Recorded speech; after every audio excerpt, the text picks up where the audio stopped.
Okay, Bernadette, thank you so much for the session today. Just want to summarize some of the stuff that we talked about today. We started over at the pitching and chipping green, and I know that's something that had been a little bit of a struggle for you. So we identified a couple things that was part of the reason it wasn't going as well for you. You said, I was mostly hitting it through the green, right? The ball was hitting and just continuing along too far. So one of the things we recommend is that you maybe start using that sand wedge a little bit more. The pitching wedge is an effective tool if we have a lot of green to work with, if we need to run the ball out a little bit. But I think for that struggle, the things that you were not doing as well with, having that club that will launch a little bit higher in the air and stop a little bit faster is the thing that will help you the most. So when we took a look at your technique, wasn't bad actually. I think you had a lot of concepts generally correct. One thing I definitely did notice though was a lack of continued movement through the ball with your hips, right? So that would, a lot of your swings with that club would look a lot like this. Quick, stabby with that right hand, right? And that was partly why that ball kept ending up a little bit too far to the right. If we're going very quick and stabbing the club out that way, the face is always going to be left open that way a little bit, okay? So for you, the way to help encourage that was I reminded you kind of, hey, we've put the club in our belly button. We can really feel that club continuing through as our body turns this way, and then feeling that almost like there was a string tied at the end of our left hip. So as we turn back and through, that string would kind of always remain in a similar position to that club. Once we did that, and then remind you that last important piece, which is we need to let this club get down to the roots of the grass, right? Some of the ones that you said, oh, I gave it too much, weren't that you were hitting it too hard. It was that you were hitting them thin and off the bottom, and they were shooting on through.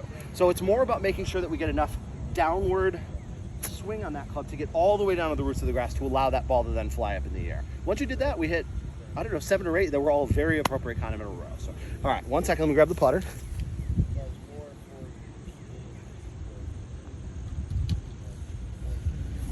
Then we came over to the putting green here, and here we did have a bit of a kind of mechanical issue, right?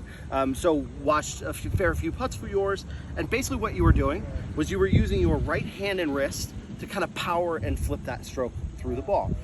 It definitely works, it makes the ball go, but just not with the consistency that we're seeking. I think that's what your experience is. It's not one thing, it's not I hit all my putts too hard or I hit them all too soft. It's that you didn't know which was gonna happen.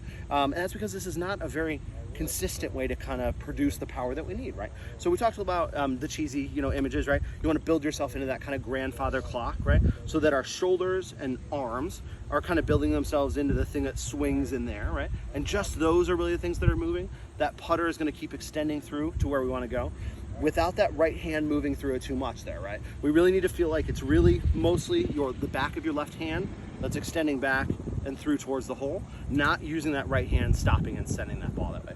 Now we need to start dialing in the distance, right? We need to figure out what size backstroke do I need to use to send it 5 feet, to send it 15 feet, to send it 50 feet if we have a really long putt, right? But we want to keep that tempo fairly consistent. We're not looking for small back and through and that right hand really adding in that power. We want that putter to swing much more consistently on that kind of pendulum type motion.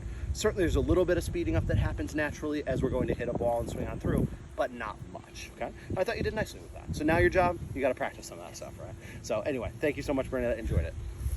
All right.